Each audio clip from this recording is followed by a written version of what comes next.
Allah dalam waktu dekat kita akan rilis ya. Kabar ya, mohon waktu.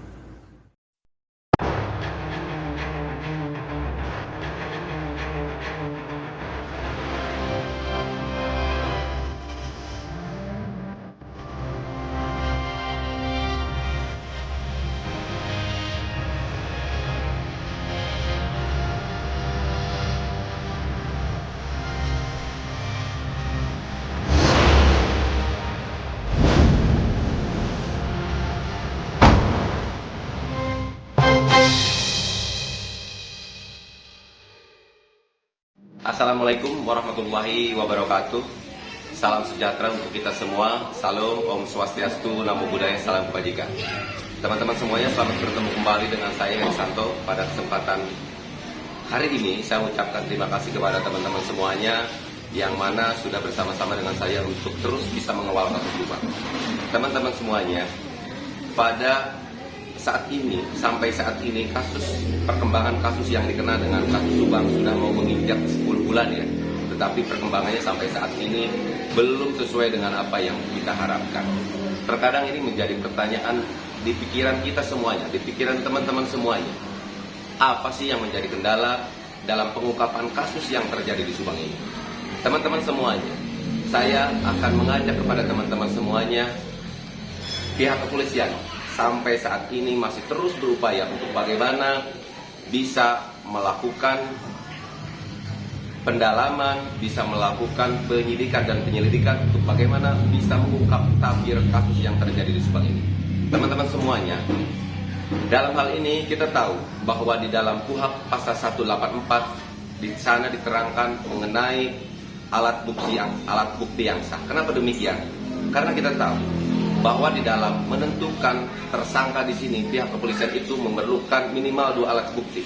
Nah, di dalam KUHP pasal 184 ini dijelaskan bahwa alat bukti yang sah itu yang pertama adalah keterangan daripada saksi, yang kedua keterangan dari ahli, ketiga petunjuk, 4 surat, dan 5 keterangan daripada terdakwa itu sendiri. Dan kita tahu di dalam kasus Subang bahwa keterangan daripada terdakwa atau keterangan daripada ini tidak diperlukan. Kenapa demikian? Karena di dalam kasus Subang itu pihak kepolisian akan segera menetapkan siapa tersangka di balik kasus Subang ini apabila sudah menemukan 2 alat bukti. Dan itu pun pihak kepolisian tentunya akan melakukan pendalaman lagi, akan melakukan sinkronisasi terhadap keterangan-keterangan yang diberikan, dari mulai keterangan yang diberikan oleh saksi, keterangan para ahli di sini. Kenapa demikian? Ini teman-teman semuanya ada kaitannya. Mungkin teman-teman juga tahu ya. Saya melihat di beberapa kolom komentar saya ada yang mengatakan bahwa saksi yang memberikan keterangan dalam kasus Subang ini sangat berubah-ubah. Nah, teman-teman, kita tidak tahu ya, bahwa materi terkait BAP atau berita acara pemeriksaan yang disampaikan atau yang ditujukan atau yang ditanyakan kepada saksi dalam terkait kasus Subang, kita semua tahu, tidak tahu bahwa karena memang itu semuanya adalah rahasia. Mungkin yang tahu hanya pihak pengacara saja. Kenapa demikian? Karena pada saat setelah kita melakukan BAP, dalam hal ini saksi yang didampingi oleh kuasa hukum, tentunya kuasa hukum juga akan disambangi oleh beberapa awak media untuk menanyakan berapa sih jumlah pertanyaan yang ditanyakan terhadap kliennya, apa aja sih yang menjadi materi pertanyaan yang ditanyakan kepada kliennya. Dan teman-teman melihat, kita tidak tahu keterangan yang diberikan karena memang itu rahasia. Tetapi dalam hal ini, dalam waktu dekat ini kita mendengar ada beberapa saksi juga yang memang speak up di berbagai media. Dan teman-teman mengatakan bahwa keterangan yang berubah-ubah. Saya juga teman-teman memiliki pemikiran seperti itu. Tetapi dalam hal ini kita mesti tahu bahwa keterangan yang digunakan dalam pendalaman yang dilakukan oleh pihak kepolisian dalam hal ini adalah keterangan yang diberikan di dalam BAP atau berita acara pemeriksaan, yang tentunya berita acara tersebut harus ditandatangani oleh orang atau saksi yang memberikan keterangan tersebut kepada pihak penyidik. Nah, itulah teman-teman, dan kita tahu bahwa di dalam kasus Subang ini sangat sekali banyak saksi yang dimintai keterangannya oleh pihak kepolisian untuk bagaimana menjadi kasus ini menjadi terang benderang. Akan tetapi ada 3 bagian. Ini menurut pendapat saya. Kenapa demikian? Yang pertama, terutama di dalam waktu-waktu krusial ya, mungkin pihak kepolisian juga memintai keterangan daripada orang atau yang dianggapnya tahu untuk dapat memberikan keterangan dalam kasus Subang ini. Yang pertama mungkin adalah saksi keluarga karena memang adanya indikasi bahwa diduga pelaku di sini adalah orang terdekat korban. Itu berarti saksi bisa dikatakan dari pihak keluarga. Yang kedua mungkin saksi yang ada kaitannya dengan pihak yayasan, karena kita tahu bahwa rumah TKP di sini dijadikan kantor yayasan juga, sehingga wajar saja kalau seandainya orang yang memang bekerja atau terlibat di dalam urusan pekerjaan yayasan tentunya dimintai keterangan juga oleh pihak kepolisian. Yang ketiga mungkin adalah saksi yang memang bersumber dari masyarakat lingkungan sekitar yang mungkin pada saat sesudah kejadian datang untuk melihat kejadian TKP. Nah, tetapi sekali lagi dari banyaknya saksi tersebut sampai saat ini mungkin pihak kepolisian masih terus melakukan pendalaman karena memang sepertinya tidak ada saksi kejadian ya. Saksi kejadian dalam arti tidak ada saksi yang memang mengetahui pada saat kejadian. Masih menunggu hasil dari lapor. Sudah ada titik terang ya, sudah ada titik terang, jadi berikan kami kesempatan untuk mengungkap kasus ini. Insya Allah dalam waktu dekat kita akan rilis ya, kabar ya, mohon waktu. Kita juga sedang bekerja, kita masih mengumpulkan bukti-bukti, mengumpulkan alat bukti supaya ini fix mengarah ke seseorang. Sudah ada berapa saksi, Bu? Gimana? Sudah ada berapa saksi yang diperiksa? Saksinya kemarin masih 20 dan ini sekarang kita perdalam lagi. Hari ini kita perdalam. Bu, positif itu Bu, ada dua kenapa kaki itu dua tersangka itu Bu? Akan maksudnya Ya, dua pelaku. indikasinya begitu. Indikasinya lebih dari satu orang ya. Habis itu orang. Oke, makasih ya teman-teman. Ya. Bu, masih orang dekat Bu. Keluarga sendiri atau gimana? Ya kan menunggu. Nanti saya menyebutkan di awal terlalu dini ya. Sabar ya. Apakah pelaku? Ya kan kemarin sudah ada clue-nya. Sudah ada clue-nya kan. Pintu rumah tidak dirusak. Artinya kan orang bisa masuk dengan gampang. Nah, kira-kira yang bisa masuk dengan gampang siapa? Ya kan? Artinya kan mungkin sudah saling mengenal. Diduga sudah saling mengenal. Ya, Bu, apakah itu betul? aja. Bu, apakah benar Bu si pelaku itu datang pas olah TKP? Gimana? Pelaku ada. Sekali lagi, waktu itu di TKP disampaikan oleh AKBP Sumarni, untuk lebih spesifiknya lagi harus melakukan pendalaman yang lebih matang tentunya teman-teman. Nah, teman-teman semuanya, karena hal itulah mungkin banyak sekali yang beropini ya, termasuk kita semuanya dari apa yang disampaikan oleh pihak kepolisian. Karena selama ini kita juga keterangan seperti apapun masih mengacu kepada keterangan yang diberikan oleh pihak kepolisian. Kenapa demikian? Karena memang pihak kepolisian lah yang mempunyai kewenangan, yang mempunyai tugas, mempunyai tanggung jawab untuk bagaimana bisa mengungkap kasus yang terjadi di Subang ini. Teman-teman, kita tahu bahwa di Jawa Barat ini, dan kita juga tahu ya bahwa kasus ini sekarang dilimpahkan kepada Polda Jawa Barat.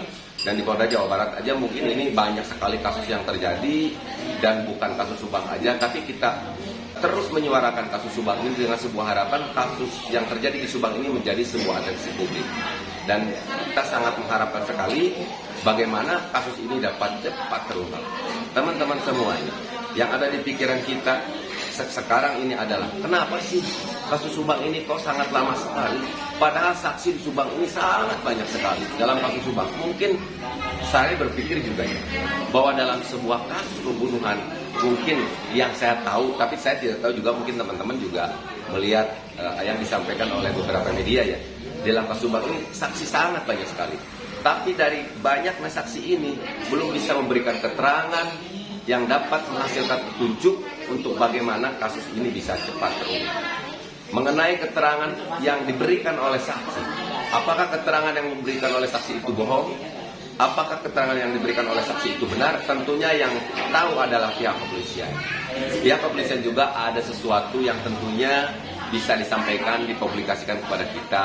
Ada juga yang memang tidak. Kita memang harus menghargai hal itu teman-teman semuanya. Kenapa demikian? Karena saya mempunyai keyakinan, walaupun memang terkadang kita juga, wah ini saksi ini memberikan keterangan saksi ini seperti ini. Tapi pada dasarnya itulah yang mempunyai kewenangan untuk bisa menyampaikan hal itu adalah pihak kepolisian. Tentunya dalam hal ini ada yang namanya para ahli atau saksi atau ahli.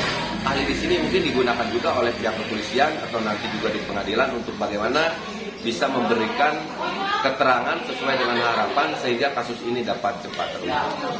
Teman-teman semuanya, itulah yang ingin saya sampaikan kepada teman-teman semuanya, karena kita tahu kita juga masih berharap, tetapi mungkin walaupun memang dalam waktu ini belum terungkap, saya rasa dalam kasus Subang ini sepertinya kita mesti banyak bersabar ya, mesti banyak memberikan waktu, memberikan ruang kepada pihak kepolisian untuk terus bisa melakukan pendalaman, untuk terus bisa melakukan penyidikan sampai akhirnya kasus ini bisa terungkap. Menurut pendapat saya tidak tahu menurut pendapat teman-teman seperti apa. Saya juga yakin teman-teman dapat memberikan komentar. Apakah memang pelaku dari kasus Subang ini sangat cerdik, sangat pintar sekali, mengerti keilmuan tentang bagaimana bisa menghilangkan jejak, atau karena persoalan apa? Saya rasa teman-teman semuanya terkait pengungkapan kasus ini seperti halnya kita semuanya tidak ingin bisa dikatakan mungkin kekurangan, tidak ingin hidup miskin. Saya yakin kita semuanya juga pasti selalu berusaha untuk bagaimana kita bisa mendapatkan penghidupan yang lebih layak. Tapi mungkin ini ada kaitannya dengan feng shui, teman-teman. Ada kaitannya dengan keberuntungan. Karena saya yakin sampai saat ini polisi juga masih terus melakukan upaya. Pada dasarnya kasus ini tidak berhenti sampai di sini. Saya juga melihat betul bahwa kinerja polisian sebetulnya sangat bagus sekali, dan sampai saat ini belum terungkap. Ini merupakan sebuah profesionalisme yang dimiliki oleh pihak kepolisian. Kenapa? Karena dalam pengungkapan kasus ini sepertinya menyangkut dengan hak asasi manusia juga. Jadi pihak kepolisian tentunya berhati-hati dalam menetapkan siapa tersangka di balik kasus Subang ini. Dan ada satu lagi tambahan dari saya kepada teman-teman semuanya, bahwa ada juga terkait persoalan tidak adanya CCTV di TKP. Nah teman-teman, mungkin itu saja yang ingin saya sampaikan kepada teman-teman semuanya. Silahkan teman-teman untuk dapat memberikan komentar di kolom komentar saya. Demikian, dan mungkin di akhir kalimat saya ingin mengajak teman-teman untuk bagaimana media sosial ini dijadikan media bagi kita untuk memperkuat tali persaudaraan di antara kita. Demikian teman-teman semuanya. Bhinneka Tunggal Ika, Kanhana Dharma Mangruwa, berbeda-beda tetapi satu jua, tiada hukum yang kedua. Wabillahi taufiq wal hidayah, wal barakah. Wassalamualaikum warahmatullahi wabarakatuh. Semangat.